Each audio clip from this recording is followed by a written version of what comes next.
So as we have discussed before, the default role of the interpreter is that of the conduit. And in order to be a conduit, you have to be accurate. We gave an example previously of like an HDMI cable, and how the purpose of the cable is simply to capture and to transmit, and it wants to do it the best that it can. A cable that doesn't do that, that adds to it, omits from it, or it does anything other than its purpose, would not be considered a very good cable. And in much the same way, an interpreter that adds, omits, or summarizes would also not be considered a very good interpreter. But in order to be accurate, there's a couple things that have to happen. You have to be able to listen to what is being said. Now, Carrie, do you think that listening and hearing are the same exact thing? No, they are not. They're not. And I would agree. I would agree that listening and hearing are not the same thing. To hear something is just physically to be able to perceive a sound. But I know it's happened to you many times, and I know it's happened to me as well, where I've seen interpreters who hear what's being said but don't seem to process it. They don't seem to assimilate or understand what is being said, and when they go to interpret, they're not able to. So to kind of come up with an example of maybe what can explain that, if you think about any sort of a physical media that has to be read, for example, a CD, or if you think of a vinyl record, when you think of how that has to be read, there's something that has to pick up the actual signal. With a CD, it may be a laser that's reading it. With a vinyl record, it may be the needle that you drop on top. But something has to be able to read it. And that would be like hearing. That's the contact that is like hearing it. But then something has to be able to interpret that. The needle is just simply capturing, but it's not interpreting. It's not understanding. It has to send it to another area that is able to reproduce it, that is able to understand what that actually is picking up, and to be able to turn that into something usable. In the same way, your ears are hearing, but your ears are not understanding. Your brain is what's understanding. So it's more important to be able to not only hear what is being said when a party is speaking to you, but you also need to be able to allow that to pass through and be recorded in the brain to where your brain can assimilate it, to where your brain can begin to comprehend the message that is actually being conveyed by what your ear is perceiving. And that's really where the magic happens. Trying to understand and trying to decipher, get the meaning from what is actually being heard. That is where everything really happens, and from that point forward, that's when you can then render an interpretation.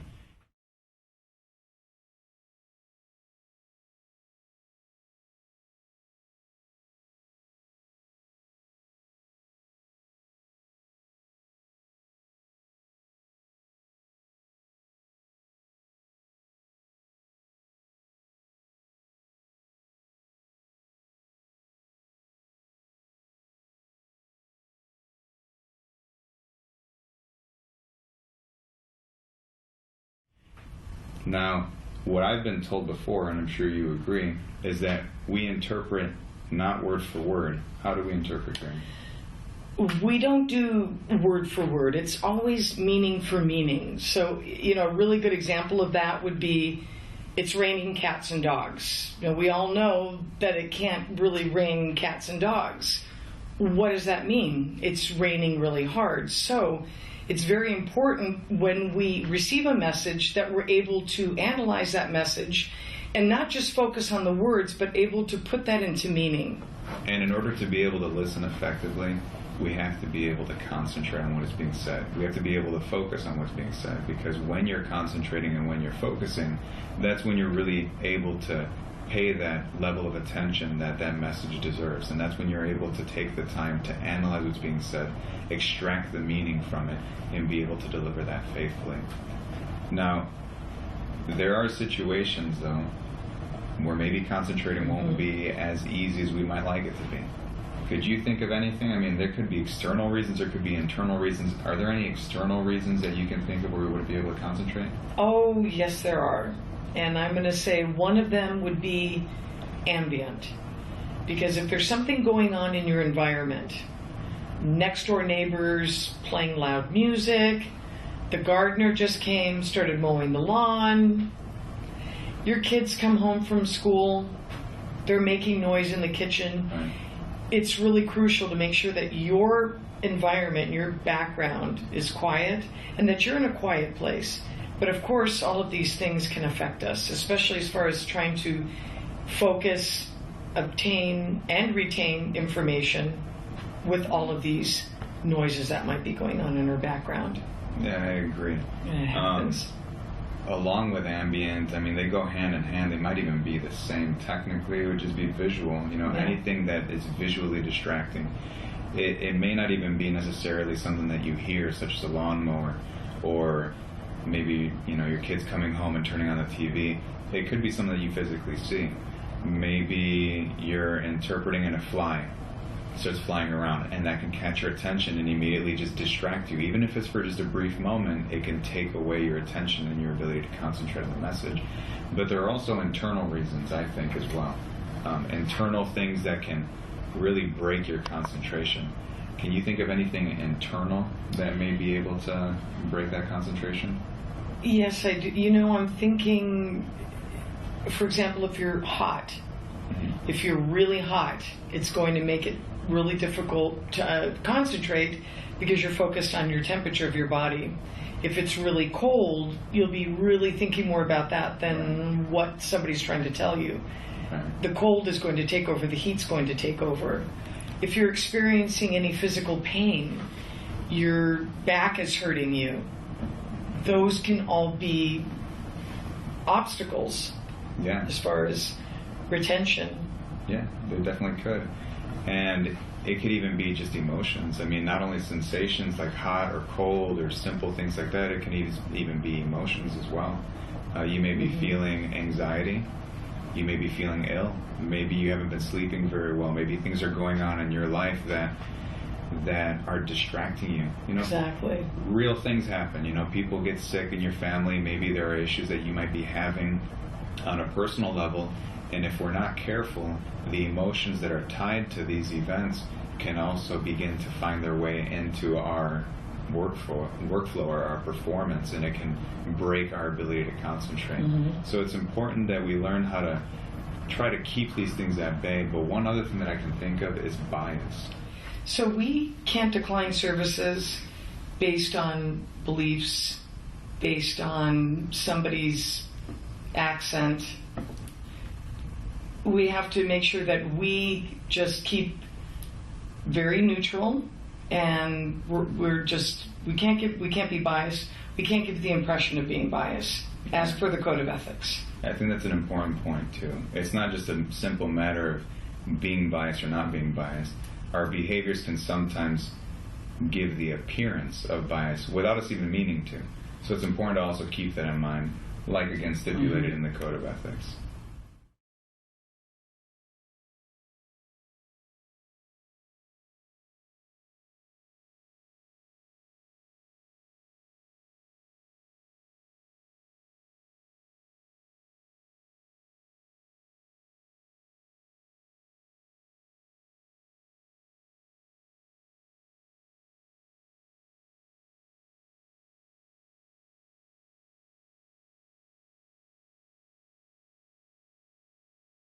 Now, it's also important to remember that attentive listening does not necessarily mean that you're trying to hear and write down every single word of what is being said. Attentive listening is not about that. Attentive listening instead is about trying to process the information that you are hearing and to be able to extract the meaning from what is actually being said. So the focus here when you're listening attentively, again, is not really on recording everything down on paper. Instead, it's on focusing on what is trying to be said, focusing on the how, the who, the what, the when, the where. These are the questions that will help you be able to extract more effectively the meaning from what is actually being said.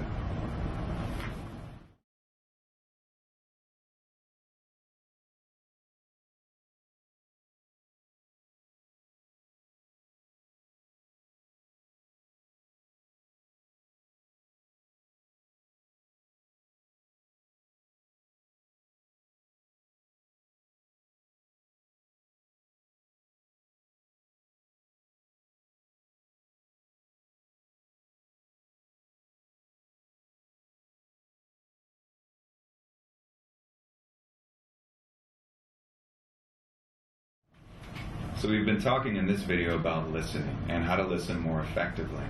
In order to do that, we need to be able to concentrate, we need to be able to focus.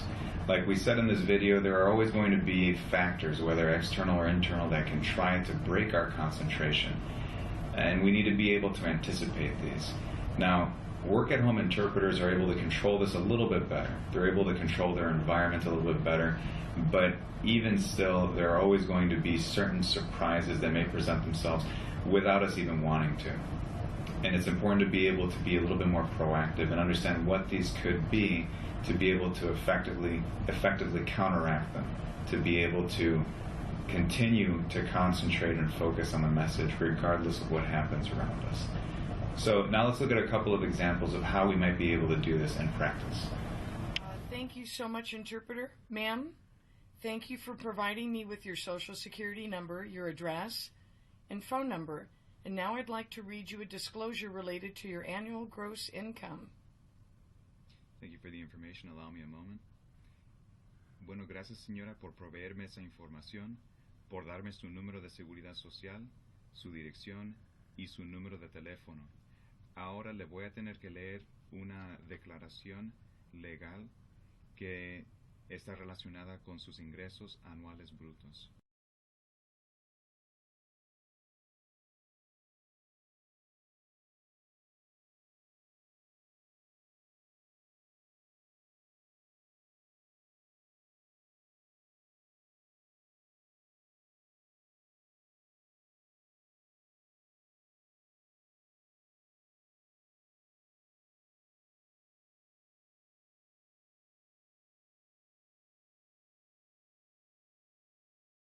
Thank you so much, interpreter. Ma'am, thank you for providing me with your social security number, your address, and phone number.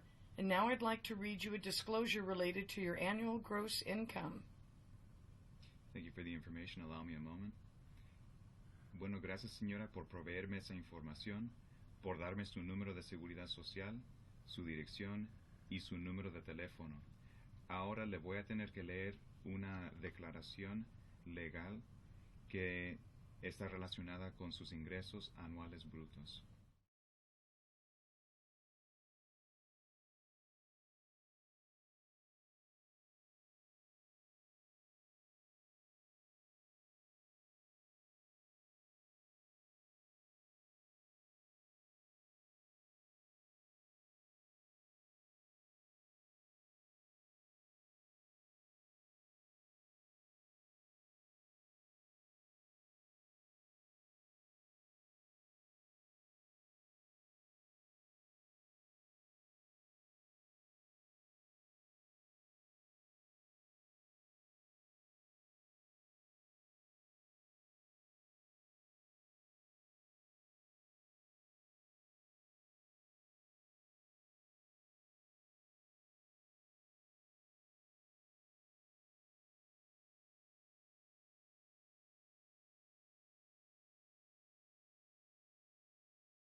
Thank you so much, interpreter. Ma'am, thank you for providing me with your social security number, your address, and phone number.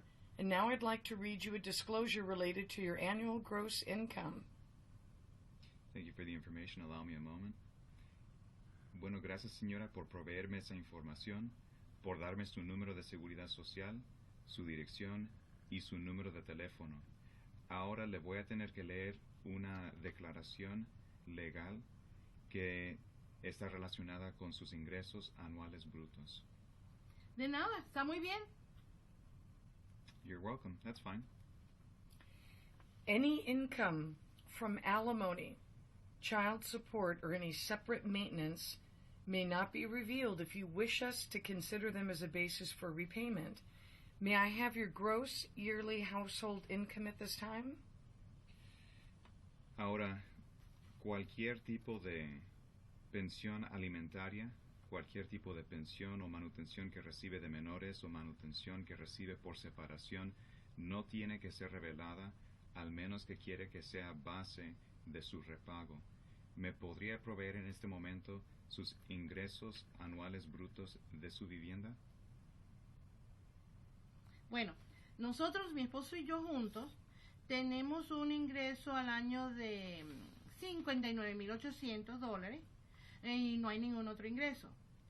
Óigame, ¿usted me puede decir cuál va a ser la tasa de interés que voy a recibir después de que se venza la tasa de interés del 1,99% en la oferta en enero? Permite un momento, señora, y gracias. Well, my husband and I have an annual yearly income of $59,800, and there is no other source of income. But could you also tell me what the interest rate is going to be once the introductory interest rate of 1.99% expires in January? Well, at this time, I don't really know what that interest rate, what you will receive, but it will be based on your credit history. It could be prime rate, which right now is at 7.75% plus 5.99%, or prime rate plus 7.99%, or the prime rate plus 9.99%, or prime rate plus 12.99%, or prime rate plus 15.99%, or a prime rate plus 17.99%. It varies. And allow me a moment, ma'am. This is the interpreter speaking. I just wanted to double check a couple of those numbers that you gave me just to make sure that I have them down correctly. I heard that you said a prime rate is currently at 7.75%. Is that correct? Yes, interpreter, 7.75%. Yes, it is. Very good. And then that was a 7.75% plus a 5.99%. I believe you mentioned a 7.99%. Then you mentioned, I think, a 9.99%. And there were a couple of other figures that I just want to verify. Would you mind repeating those last few for me? The last few?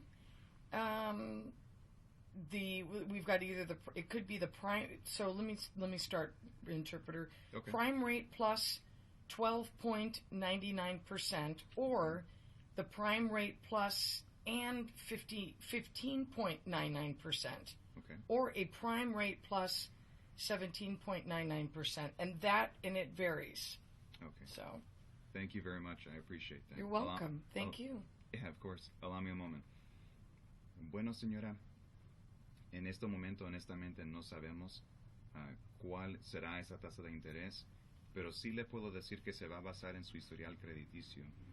Ahora, la tasa de porcentaje preferencial en este momento es un 7.75% y podría ser esa tasa preferencial más un 5.99%, o podría ser, por ejemplo, la tasa preferencial más 7.99%, o la tasa preferencial más 9.99%, o la tasa preferencial más 12.99%, o la tasa preferencial más 15.99%, o la tasa preferencial más 17.99%, pero varía.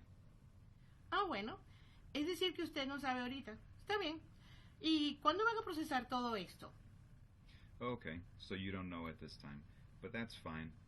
When will you be able to process this? By applying for this credit card, you are authorizing us to verify your credit and employment history, and are agreeing to the terms and conditions.